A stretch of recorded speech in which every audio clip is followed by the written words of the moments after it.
Hello, welcome to another online lecture as part of the computer architecture course. In this course, we have been looking at various components and concepts that make up a computer. In today's lecture, we are going to continue from the previous lectures, and if you recall, at the last lecture, we covered input-output devices. So, in today's lecture, what we are going to cover is interfacing techniques. So, in input-output, we covered various aspects of the necessary or necessities for having communication between input-output devices and the CPU, main memory, and so on. In interfacing techniques, we are going to talk about how and why these communications are essential and how those communications can be established.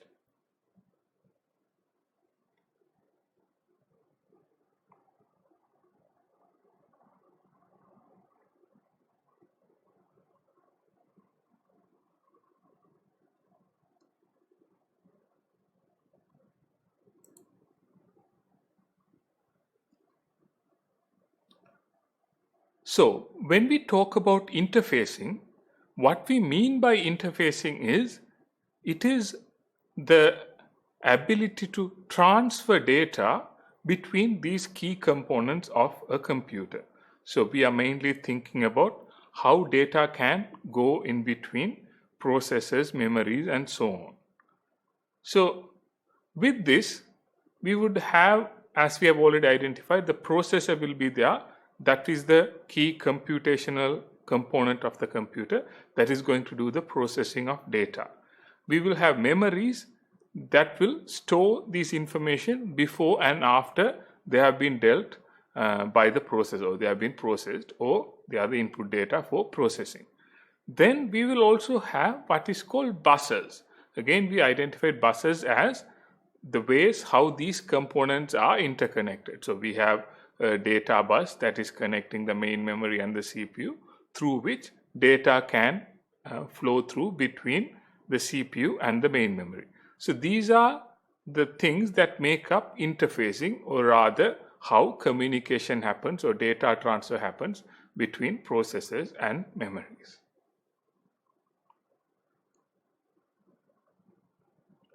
And if we recall buses from the previous weeks, buses are essentially a set of wires that have a particular purpose or a particular application.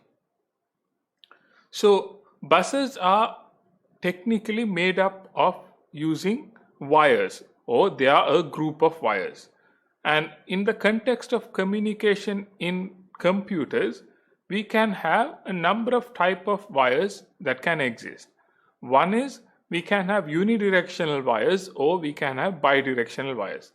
The main difference being, in unidirectional wires, the data can only flow from one direction to the other. In bidirectional wires, data can go from one to the other and the other way around as well. And then with these wires, if we group them together, group a number of wires together and dedicate them to a particular application, then that becomes a bus. So for example, we have a set of wires and now we are only using them for the purpose of transferring information about memory addresses. Then that becomes a address bus. If we use a set of wires to transfer data, then that becomes a data bus. So this collection of wires or set of wires that are going to do a particular function becomes a particular bus. And with that, there may also be a particular protocol associated with that bus. And what we mean by a protocol is that is the one that is going to say how the communication needs to happen using this particular set of wires. So because the wires can exist in any manner, but there should be a particular way that both ends of the wires are sending and receiving data, and that aspect of how data is being sent through these wires, these buses, is what a protocol for a bus is called.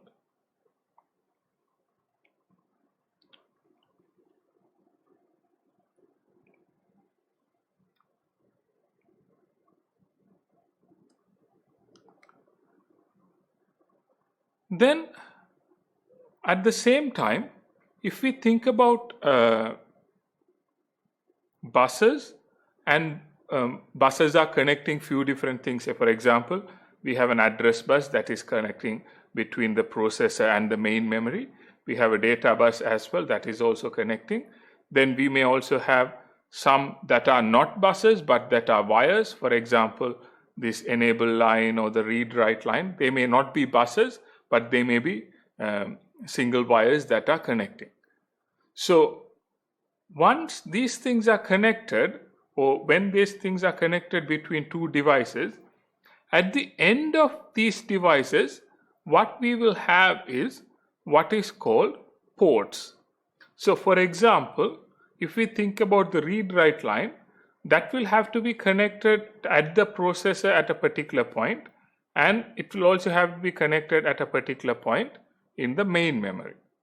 If we think about the enable line, similarly, it may have a point where it is connected at the processor and also at the memory. This also applies to buses, where buses are connected at different points in these different chipsets. So this connection points is what we would identify as ports. So ports are basically a way of connecting these buses and wires to peripherals, so or to these devices. So they will be essentially what they would be is a pin on an IC package, and then they would be connected to a particular wire, and that wire would lead to another pin on another chipset. So that is basically what a port is. That is a selection of pins in a chipset that are given a particular function. So if we think, for example, if we take let's say we consider a chipset, and this chipset has, say, a certain number of pins here all along the edges, and of these pins what we may do is we would say these set of pins, these 4 pins are a particular purpose, and that becomes a bus. It is going to connect to the address bus, so we would call this the address port. On the other hand, say if this is the enable line, then that would be called the enable port. That is where the enable line would be connected. So that is the concept of a port. It is essentially how buses or wires are connected to these devices, processors and memories.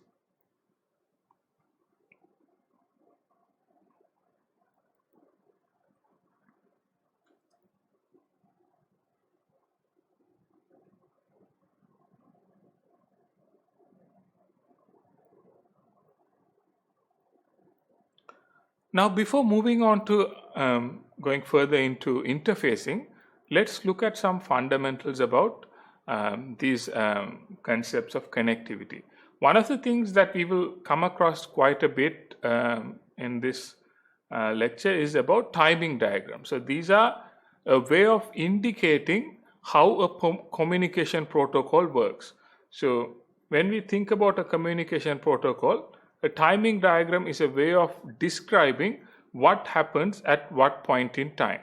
So we would have the time indicated in the x-axis, and then we would have different functions or different aspects that are changing in different wires or buses or so on, and those functional changes will be indicated through this timing diagram.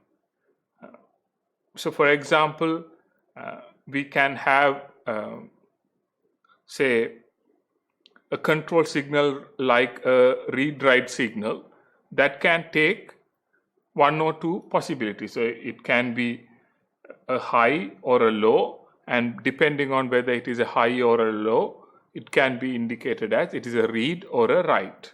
So based on the signal that is here, depending on whether it is a high or a low, it would be indicated as a read or write. Then on the other hand, depending on whether we have some data available at a particular point in time, whatever the signaling at a data bus can be a valid data or a invalid data. And all these will be specified by a particular protocol. That particular communication protocol will say how to signal reading, what is the voltage to be set on which wire, which combination of wires needs to be signaled at what manner, how do you set a high, how do you set a low. So all these things will be specified in a communication protocol. And if we think of this example here, what we are doing is, say for example, let's think of the write example.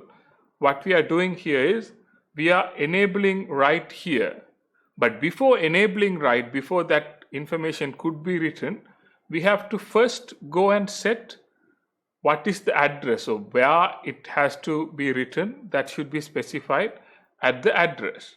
Then it should also specify what is the data that is being written. Only when this setup is finished, the address and data being specified, then we can move on to the actual part of writing the data. So that signaling can happen much later, but before it has to be specified the data that is necessary for that particular action to happen. So this specification about giving the address and data first, and after what point in time that writing or reading can be enabled, that is a part that will be specified in that particular protocol for that particular device.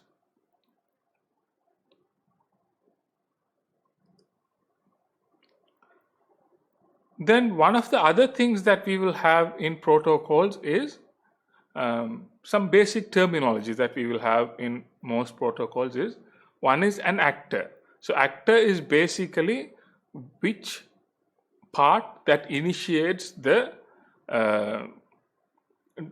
role depending on that initiating the communication. So a master in that would be the one that is actually initiating the communication.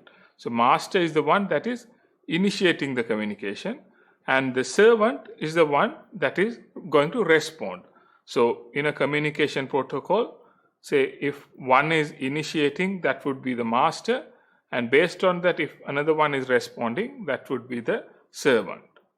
Then depending on the direction of communication, again we can say one is a sender and the other one is a receiver. So you send information from one to the other, and once it's sent, the other one becomes the receiver because it is receiving. So I'm sending, you are receiving. So that is the direction of the communication.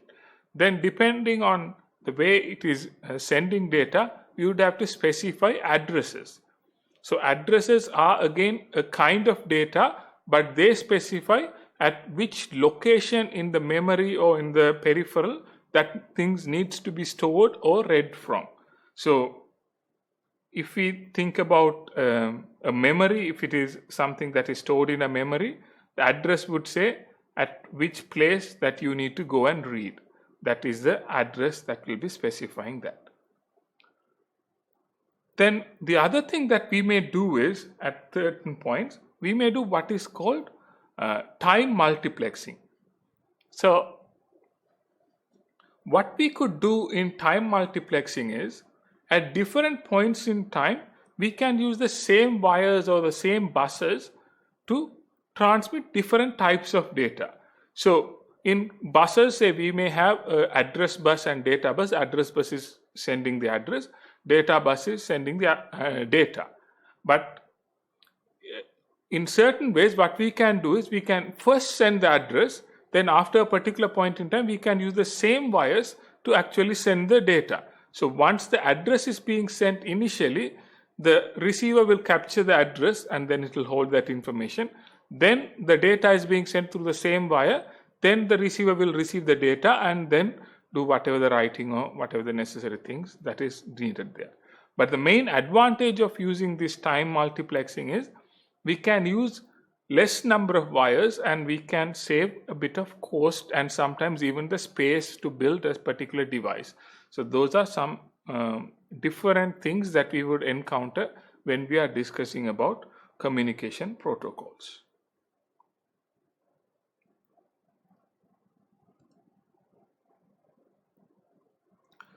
So now let's think about microprocessor interfacing. So some of the key things that are relevant to microprocessor interfacing and communicating between microprocessors and memories and input-output devices. So we are going to somewhat go back and discuss a number of topics that we covered in the previous week. So when we were discussing input-output, we covered a number of concepts, and we will be revisiting some of those, and then we will further expand into more detail as we go on. So the first thing that we can categorize these how we are communicating or interfacing with input-output devices is the way that these devices are connected, or the way these devices are communicated to. The first one is what is called a port-based I/O or parallel I/O, and the second one is what is called bus-based I/O. So in port-based I/O, what we have is, with that particular processor, say if we have a particular processor, in port-based I/O, we need to have that many number of ports dedicated to a particular I/O device. Say if this I/O device needs 4 bits to communicate, we need that processor to have 4 bits available as pins or as ports. So all the communication will happen through these ports, and what the processor can do is, the processor can go and read and write these ports as it would write any other register. So it will be much simpler and much easier in the point of the processor, because the processor is just going to read and write whatever the ports that are there, and each of them is independently going to be connected to that particular device.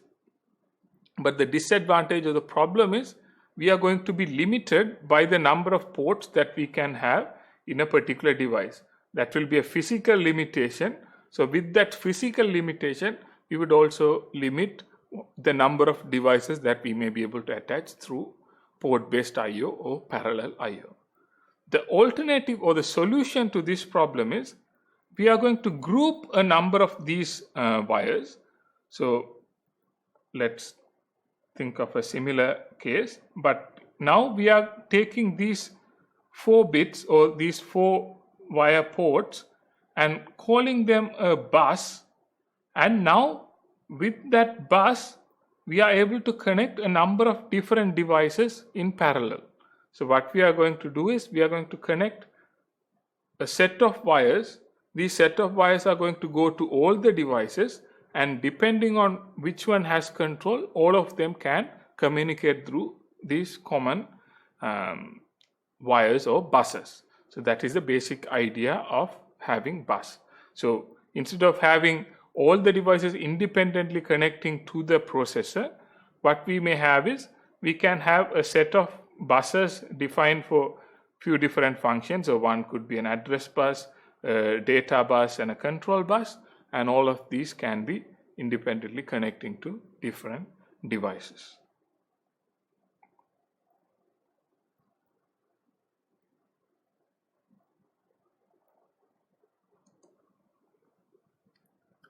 But one of the problems that we may have is, with parallel I/O, sometimes we may need to have parallel I/O. So we may not always be able to use bus-based I/O. So even though bus-based I/O has advantages, we may still want to use parallel I/O. So if that is the need, what we may have is, we may have certain specialist devices that we call parallel I/O peripherals. And what these parallel I/O peripherals can do is, they may connect through a bus. They would connect through a system bus to the processor and the memory, but then from that point onwards, they may expose certain set of ports that are necessary for these devices. So after that point, the communication can happen like a parallel I/O, but to the processor, it would still be communicating like communicating through a system bus. Then we would have what is called and extended parallel I/O. Here what we have is we have some level of parallel I/O, some level of port based I/O. So we have, say, a set number of ports like that are dedicatedly available, but beyond that, because like we may not be able to expand too much, we may still go with some level of a bus and then further expand that. So it is sort of extending from parallel I/O peripherals. What we can have is an extended parallel I/O here, extending the limitation or the limited number of ports that may be available in a device in a processor.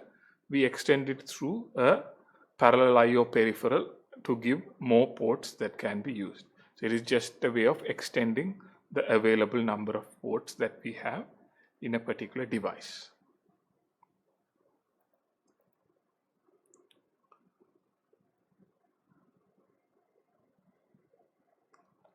So when we are talking about bus-based I/O specifically, one of the things that we briefly touched upon last week is about how the communication between memory and the peripherals can happen from the context of the CPU or the processor. How the processor can communicate to the memory and to I/O devices, and how it can differentiate between these two devices. And the two approaches that we discuss is, one is memory mapped I/O and the other one is standard I/O or I/O mapped I/O. So the main difference being between these two are, in memory mapped I/O, we have the same address space that is used by memory and I/O devices. So the same address space is being extended for both the devices. So I/O devices and memory devices use the same common address space. On standard I/O, what we had was, we had one address space for the memory and a separate address space for the I/O devices, and then what we would have is, we would have an additional pin that would specify whether this address belongs to the memory or it belongs to the particular I/O device. So in memory mapped I/O, it is simple because we have common address space. Also the problem is it is a common address space. In memory mapped I/O, we have to have some additional pins to specify where to read and write, to select the device, so to speak. But then the address space is dedicatedly available for a particular type of device, either memory or I/O. So in memory mapped I/O, we don't need any special instructions. We can simply read and write with the standard instructions that we need to have for memory. The same instructions can be used for I/O devices as well. In standard I/O, we don't lose any address space for these input output devices, because all the address space can be fully used by the memory and fully used by the I/O devices. But we may need to have some additional address decoding mechanism to do the address decoding. So what we mean by that is, say if we have 64-bit addressing, if we use memory mapped I/O, some of the address is going to go to memory and some are going to go to the I/O. So some is memory and some is I/O. Whereas in standard I/O, memory, both of them are going to get the 64-bit address space. So that is the advantage of using standard I/O. Even though there may be a necessary to have some decoding logic to do the address decoding between the devices.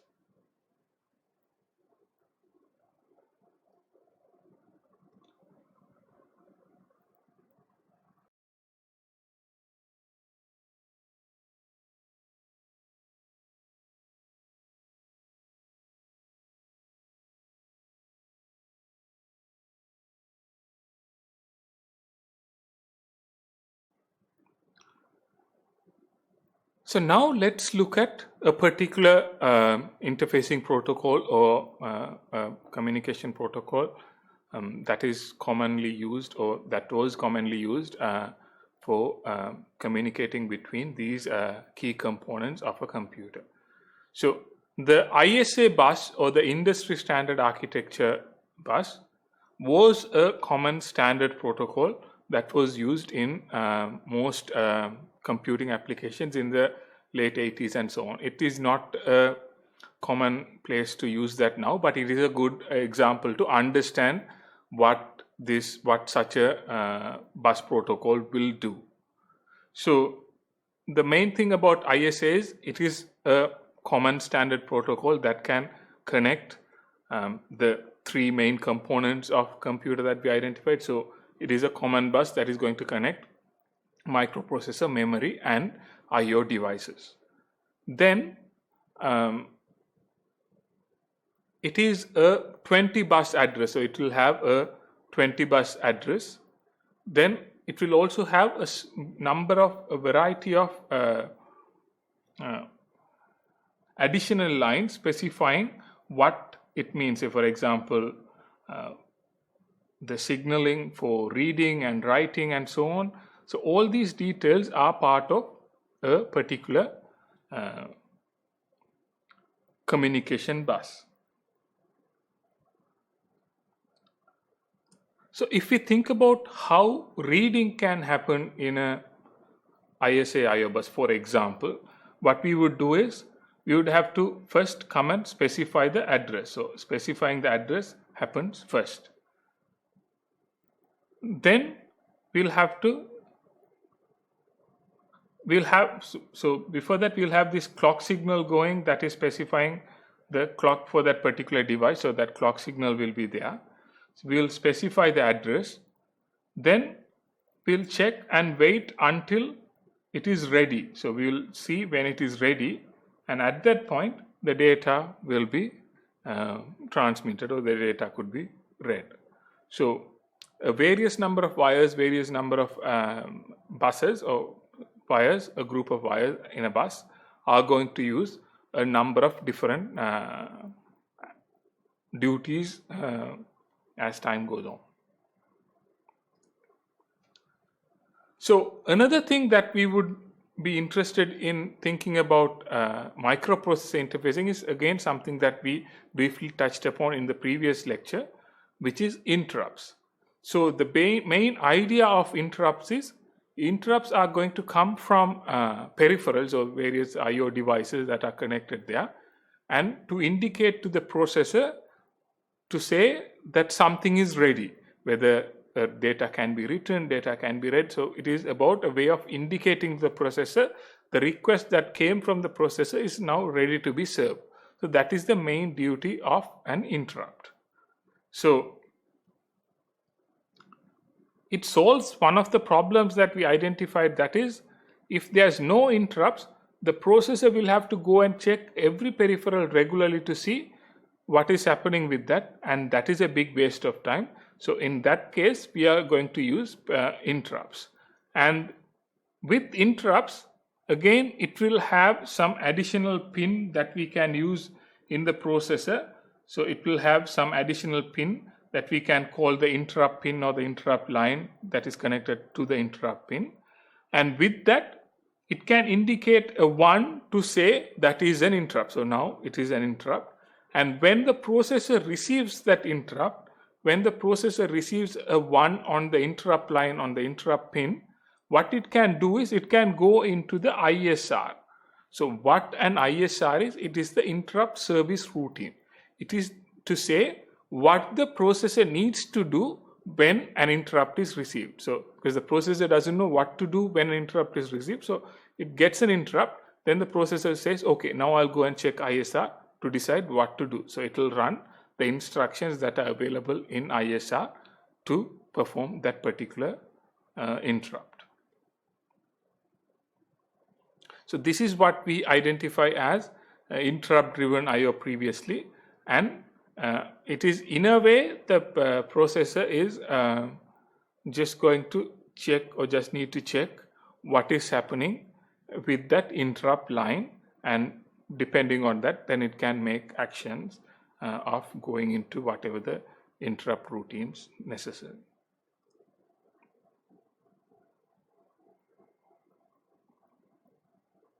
With interrupts, one of the things that needs to happen is it needs to go to the interrupt service routine or the ISR. So for it to go to the ISR or the interrupt service routine, there should be a way to specify where that ISR is stored. So one of the approaches is called fixed interrupt. So what we have here in fixed interrupt is that particular address where the ISR needs to be stored is fixed.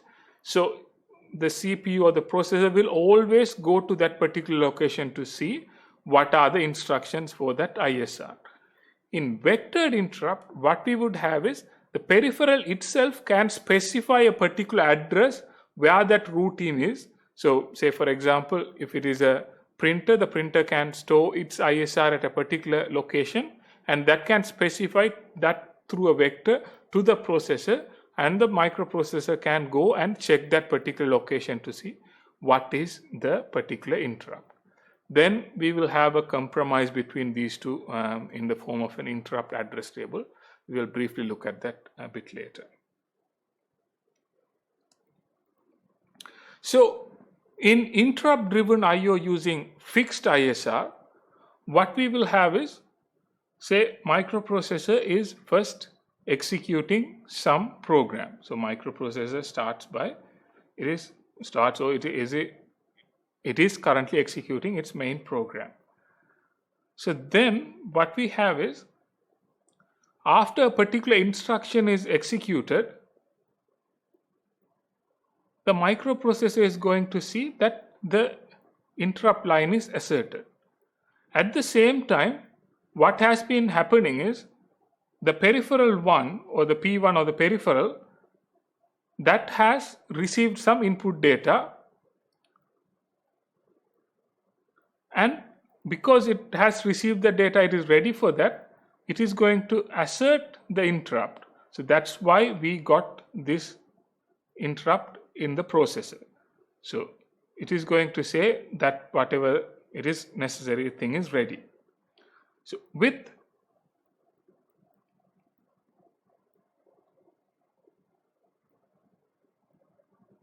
it being a fixed ISR, what it needs to do is, what the main processor needs to do is, it just needs to set the program counter to that particular fixed location. So it just needs to set the program counter to the particular fixed location of 16 so that it can go and perform whatever the necessary thing. While it is doing that, it will also deassert the interrupt line. So interrupt line was not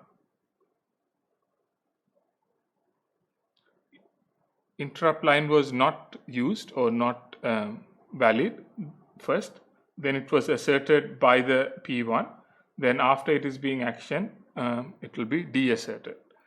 Then the processor will just go to that particular specified location and it will read the ISR from there, and it will do whatever the necessary actions needed. Then after the ISR is finished, it will return and restore to the program counter that was left here, and the program can resume executing. So that is basically how interrupt driven IO would work using fixed ISR location. On the other hand, if we have a vectored interrupt in an interrupt driven IO, what we would have is, again, we would start with the main program executing, and at a particular point in time, after a particular instruction is executed, it is going to see that the int is asserted. So now at the same time, P1 has again received some data, and it is ready to give that to the processor. It will indicate to the processor by initiating the interrupt. So now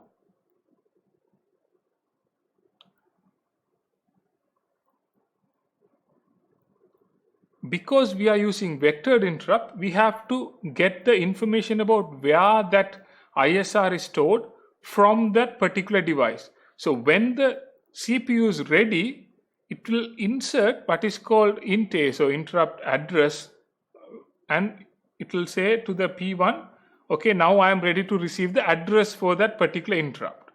So that particular address will be given by the IO device to the processor. So now the processor will use that address to go to the ISR and perform the task, and at this point it will also deassert the interrupt, and once the ISR is finished, again it will go back to the processor or the program where it left. So the main difference between fixed ISR and vectored interrupt is, in fixed ISR what we had was the address was fixed, so the processor just needed to receive the interrupt, then go into action that ISR because it knows where it is.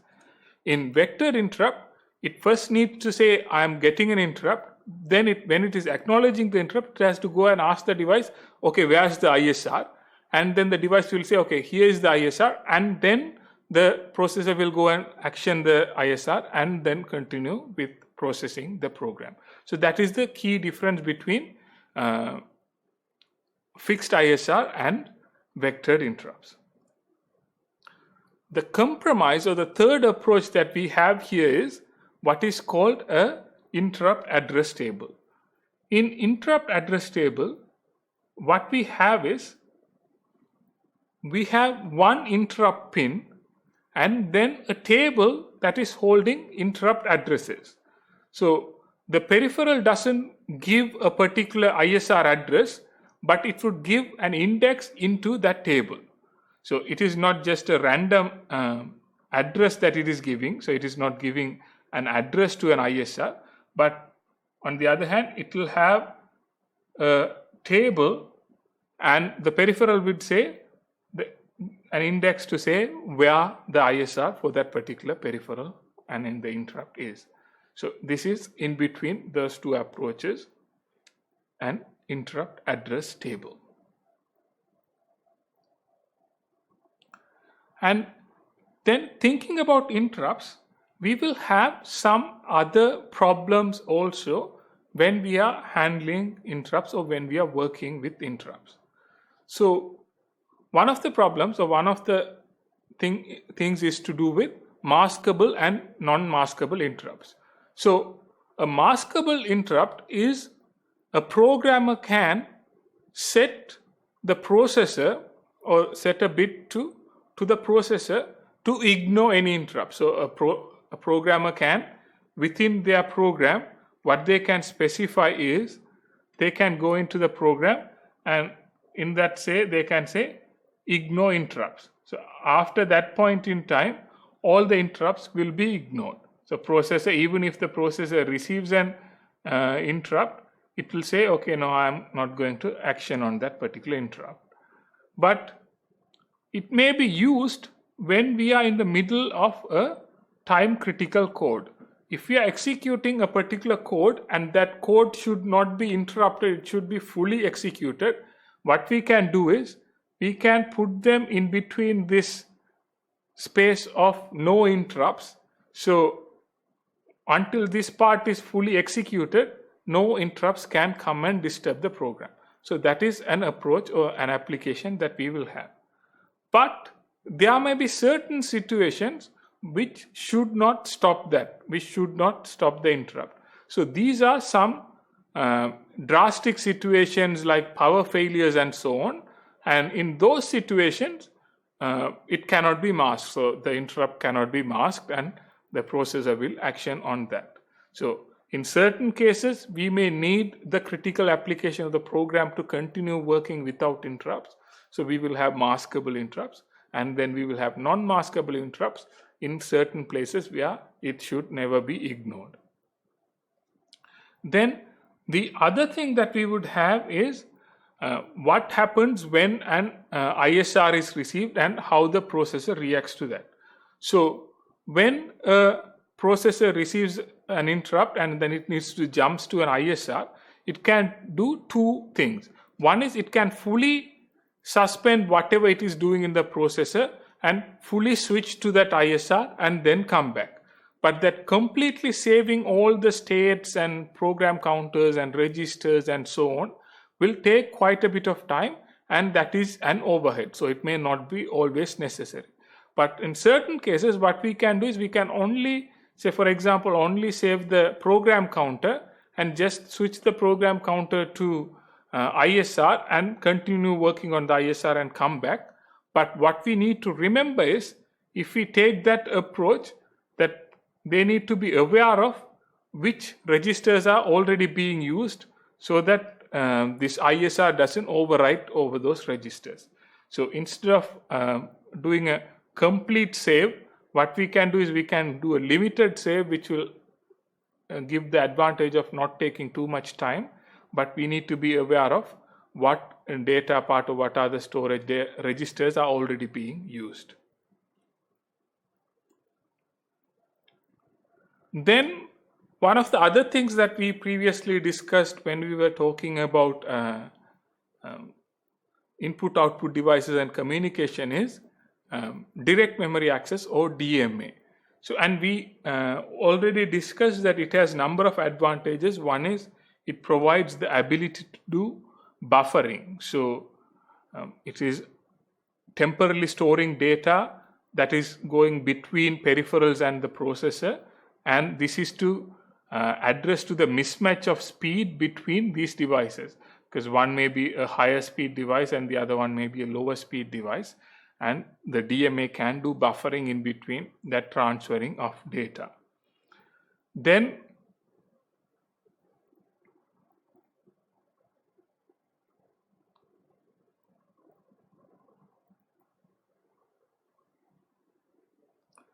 even though we were able to do this thing with, we were managing with interrupts and ISR, one of the problems we had with that was, and again this is something that we discussed previously, that they are inefficient, that storing and restoring microprocessor states every time is a inefficient activity. So, and all this time the regular programs are going to wait and do nothing. So because of that, we may not prefer ISR based or interrupt based approaches, and we would prefer DMA controllers, because they are specialized processors and they will get all the control from the CPU and do everything on their own, and the CPU or the microprocessor is free to do whatever the necessary processing activities, while the DMA controller is now engaged with all the input output related activities. So it is much more efficient than interrupts or using ISRs. And again, if we look at in this diagram how they may work, so again similar to the previous diagrams about the using interrupts, here again the program is executing and it has already configured the DMA to receive and do something with the data. So when the data is received, the DMA is going to request the control of a system bus to communicate. At this point, this doesn't have to stop, it just needs to suspend for a period of time, and then DMA will take control of the bus and it will do whatever the necessary communications, and then it will say, now I have finished whatever the necessary transfers or data transfers, and the CPU is ready to go on. So the only thing happens is the CPU is just, it needs to stall or it needs to pause for a bit and do nothing, but again then it can quickly resume, because there's no need of context switching and so on, because the CPU was always still continuing to work on the same program. So there was no interrupt routine or jumping into interrupt routine or anything like that. So that is the main advantage of using DMA, because it is much more efficient for in the point of what the CPU does. The efficiency of the CPU is much higher in using DMA.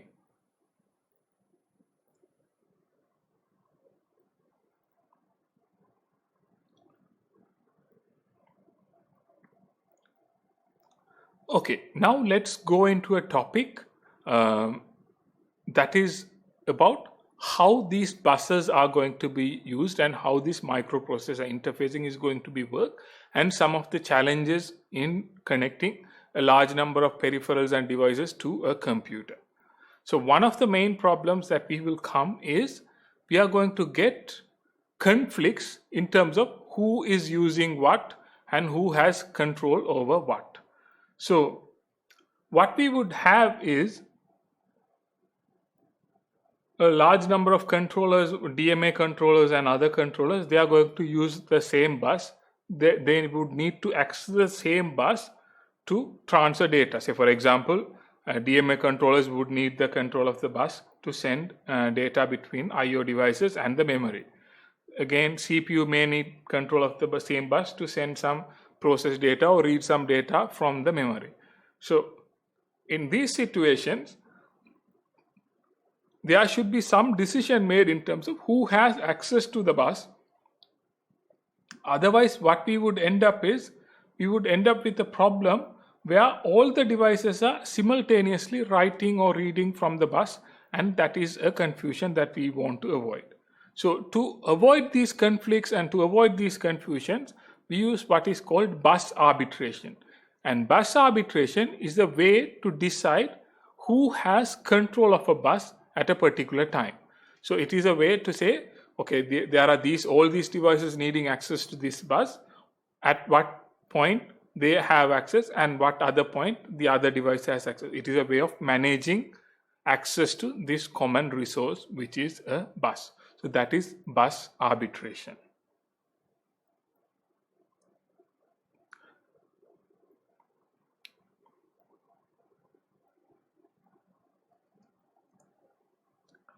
So with bus arbitration, we can have few different approaches.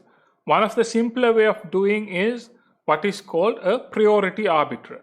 So what we would have is, in priority arbiter, we would have a special processor here that is called a priority arbiter, and all the peripherals that need access to the bus would talk to this particular device, this particular processor. It is again a single purpose processor that is connecting all the peripherals. So once the peripherals have requested, this one would decide who gets access. So it would decide who gets access, and then it would do the communication with the microprocessor. So from the point of view of the microprocessor, it is only talking to one entity, that is the priority arbiter, and all the devices are also talking to that priority arbiter, and depending on the decision that it makes, the control of the bus can be decided as to who has access over the bus. And again, with priority, we can decide priority in few manners. So we can say we use a fixed priority approach, so that is a particular device will always have the same priority. So a printer has a particular priority, a hard disk has a particular priority, so different devices will have different set priorities that is always there. And the other approach is what is called a rotating priority or a round robin priority. So here the priority will change based on who has already access. So this is basically the standard round robin approach. So once you have access, your priority goes down, then we go in this cycle of priorities. So that is the round robin approach. Whereas in fixed priority, that priority is always set and doesn't change over time.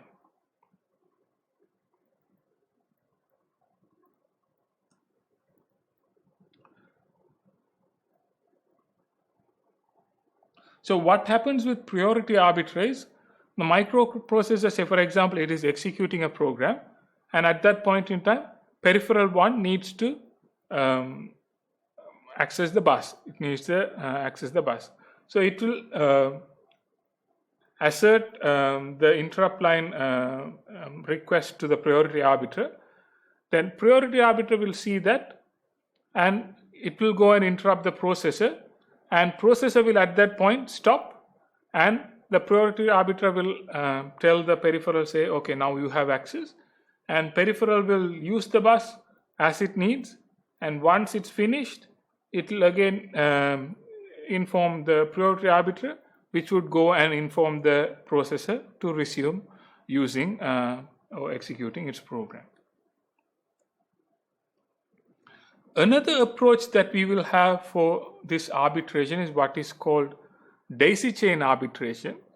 So here what we have is, we don't have any additional processor that is using arbitration, but what we are doing is, all the peripherals are connected through these additional request input and acknowledgement output lines, and all of them are connected from one to the other. So these are connected between all peripherals, and what will happen is, say for example, if a particular device needs access, it will send that request across this line, and it will, at some point it will reach the processor, and if the processor acknowledges that, then it will get access to the bus. So the main difference being, we don't have any any additional controller that is doing this, but the problem is, things that are in the downstream, say for example, if we have a large number of devices that are connected like this, and if this is the microprocessor, this device will get to send more requests and get control much easily than these ones, because it needs to pass along. So what will effectively happen is, the devices that are closer to the microprocessor will have the higher priority, and the one that are farther away will have the least priority. But again, this is an approach to do arbitration, to decide who has control over the communication buses. So the advantage of the good thing about the daisy chain arbitration is, it is simple, it is scalable, so we can keep on adding any number of devices, whereas if we have a specialized controller, then that will have some limitation in terms of how many devices can be connected to that controller. So here we can keep on adding, daisy chaining any number of devices, and it is also easy to add or remove devices as we please, because again, there's no additional changes needed. So that is a much advantage in terms of scalability as well as simplicity. The problem is, if we, for example, lose access to a particular device in between, if this device is broken, any device after this point will also lose access. So that is an issue. Then the other issue is about the propagation delay. So that is, if the request needs to come from a large number of hops, so from this device to reach the microprocessor, then there is going to be a number of or significant delay for a request from reach from here to here.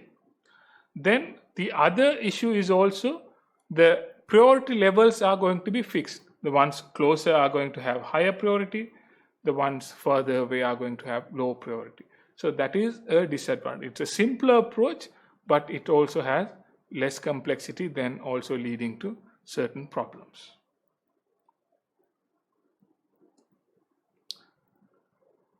And one of the other arbitration approaches that we can have is what is called network-oriented arbitration. Here, this is used when multiple processors are sharing a bus. So this may be happening if we have a multiprocessor system where we are having a number of processors, and all of these processors are connected to the same bus.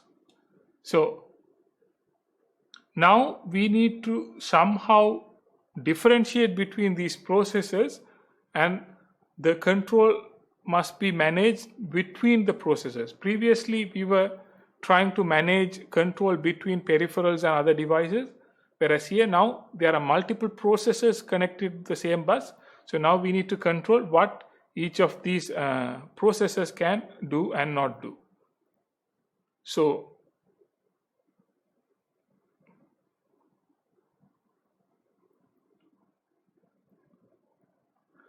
the solution or way that we manage this is what is called network-oriented arbitration. So this is mainly when we are having this problem of multiple processes.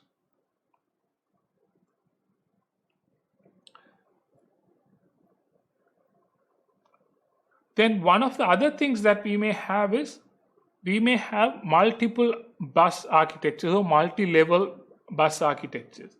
So if we have large number of devices, and if large number of devices are connected to our processor in certain manner, that bus is going to be crowded and it is going to be limited in terms of the data communication that can happen. So what we may have is, we may have two separate buses, one bus specifically for processor and those devices that are closer to the processor, and another bus that is for various peripheral devices. And then what we can do is we have a bridge that is connecting these two buses, and that bridge is going to dictate the data transfer between these two buses.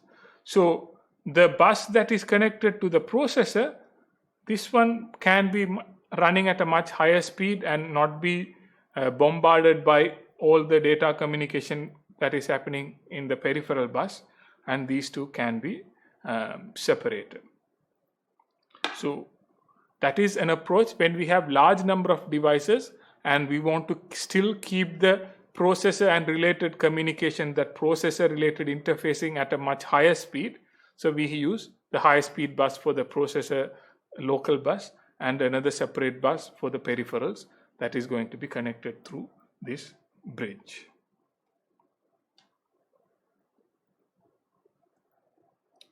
So that brings us to the sort of end of discussion into interfacing, microprocessor interfacing, and how these things are connected, buses and so on. But continuing from this, in the coming weeks we will be looking at other communication aspects within computers and between computers. So including how various basic communication aspects, things like parallel communication, serial communication happens, or even things like wireless communication and how those can be applicable in certain computing applications. And we would also look at the layering approach that we have in communication, things like OSI layered communication approach in data communication and so on, and how we can divide these communication protocols into multiple levels and have, say for example, at the lowest physical layer we talk about the signaling of wires and so on, but at the higher level we'll talk about how things are communicated at a different protocol level. So we will go into these topic areas in the coming weeks when we talk about communication. But with that, we come to the end of discussing interfacing. And if you have any questions in this topic, please let me know. And if you have any feedback on these lectures, please let me know as well. Other than that, that's all for today. See you next time. Thanks. Bye.